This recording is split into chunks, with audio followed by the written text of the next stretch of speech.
자, 고등학교 선택을 어떻게 해야 되느냐? 그러면 중학교 학부모들이 고등학교를 선택할 때 일반고가 있고 특목고가 있고 자사고가 있는데 여기서 뭐를 가는 것이 대학 갈 때 유리할까? 이런 생각을 하시죠. 당연히 하시잖아요. 그죠? 그러면 우리는 보통 일반고보다는 특목고나 자사고를 가는 게 좋지 않냐? 라고 생각을 해왔습니다. 왜? 특목고나 자사고에 가면 아무래도 대학을 좀 좋은 데 가는 것 같아요. 특목고 자사고에서 전교 상위권이 아니라 중간 정도 해도 그냥 서울에 좋은 대학 가는 것 같아요.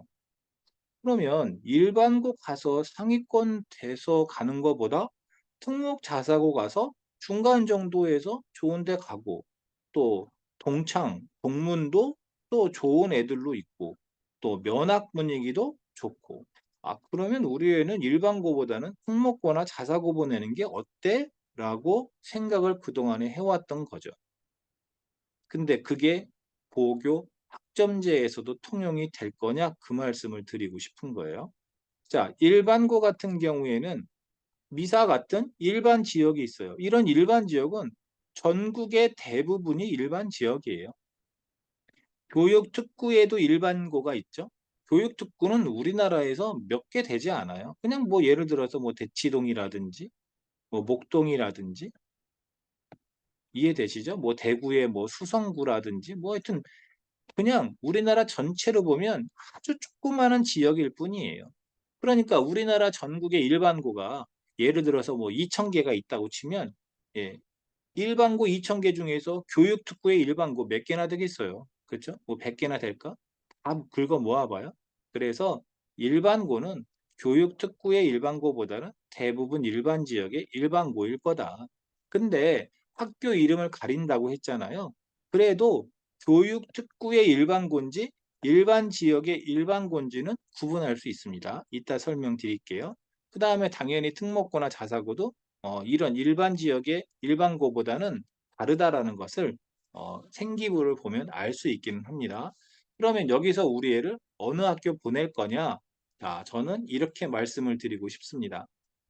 우리 아이가 대학을 가는데, 자, 유리하다라는 건 대학 입시에 유리한 고등학교를 선택하는 방법을 말씀을 드리는 거예요. 내신 등급이 잘 나오는 학교를 가라. 아까 말씀드렸죠? 이제는 1등급에서 5등급인 겁니다. 그러면 여러분 1등급만 있는 게 아니고요. 나는 거의 1등급인데 가끔 2등급이 하나 있어. 그럼 뭐 1.1등급도 있는 거고 뭐 1.25등급도 있는 거고 그죠? 예. 또는 1.47등급도 있는 거고 이렇게 소수점 등급으로 있는 거예요. 이해되시죠? 자, 그러면은 얘가 1.9등급보다는 유리한 거예요. 그쵸? 숫자로 보면. 그러면 아까 제가 1등급, 2등급, 3등급 했지만 이런 1.xx 등급이 나오려면 결국 내가 주요 과목에서 1등급을 그래도 여러 개 맞아야 되지 않겠어요? 그러면 내신이 잘 나오는 학교는 여기에서 뭔가요? 아무래도 여기인 가능성이 높은 거죠.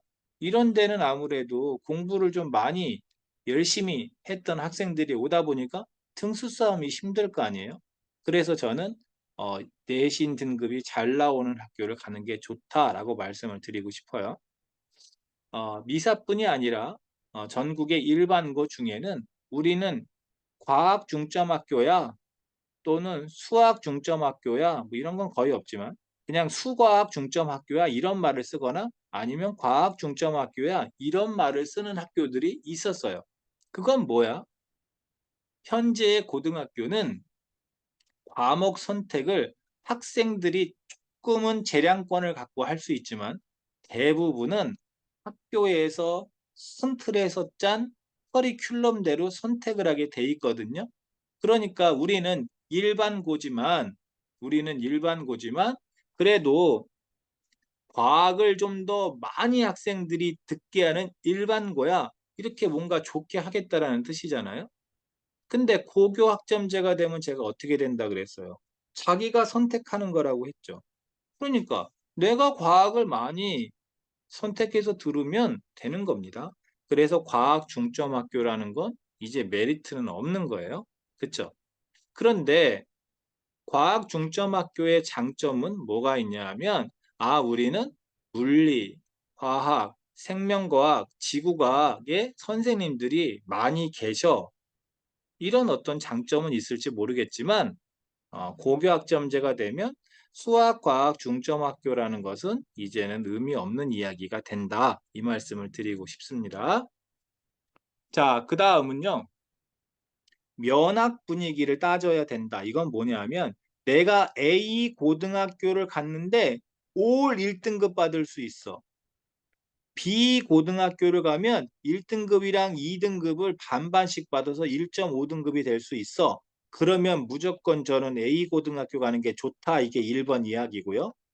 2번은 무슨 얘기냐 하면, 나는 A 고등학교를 가도 1등급이랑 2등급이랑 반반씩 받아서 1.5등급이고, B 고등학교를 가도 똑같이 1등급이랑 2등급이랑 반반씩 받아서 1.5등급 나올 것 같아. 그래? 그러면 어디 가는 게 좋아? 그러면 면학 분위기 좋은 데로 가는 게 좋아. 이 말입니다. 같은 등급이 나올 것 같아. 비슷한 등급이 나올 것 같아. 그러면 면학 분위기 좋은 학교를 가라. 얘네 둘 다 면학 분위기 비슷한데? 그러면 어디 가라? 입시 결과가 좋은 학교를 가라. 그런데 단 입학생들에 비해서 입시 결과를 봐야 된다는 건 무슨 말이냐면, A 고등학교가 분명히 B 고등학교보다는 입시 결과가 좋다 이거예요. 더 좋은 대학에 많이 간다. 그런데 알고 보니까 그 동네 중학생 중에서 잘하는 애들은 다 대부분 여기 고등학교 갔는데 당연히 여기가 입시 결과가 좋은 거겠죠. 그렇죠? 여기는 잘하는 애들이 별로 안 갔어. 여기는 많이 갔어. 그럼 여기가 입시 결과가 좋을 수밖에 없잖아요. 근데 엄마들은 어떻게 생각하느냐 하면은 그냥 결국 입시 결과만 본다는 거예요. 근데 따지고 보니까, 야, 그렇게 좋은 애들을 많이 데려가서 그 정도 입시 결과밖에 못 냈냐? 이거는 입시 결과가 좋은 학교라고 할 수 없는 거죠. 그러면 고교학점제가 되면 어떻게 된다? 1등급이 무려 10%가 되니까 이제 1번의 승부를 걸어야 된다라는 말씀을 드리고 싶어요. 다시 한번 정리해서 말씀을 드리겠어요. 여기 헷갈리는 부모님들이 많기 때문에. 기존에는 여기를 먼저 고등학교를 선택해 왔던 게 사실이에요. 그러나 이제는 그러면 안 되고 이거를 먼저 선택해야 되는 거다. 이렇게 제가 정리해 드리겠습니다. 그 부분은 이따가 입시편에서 다시 설명을 드리도록 하겠습니다.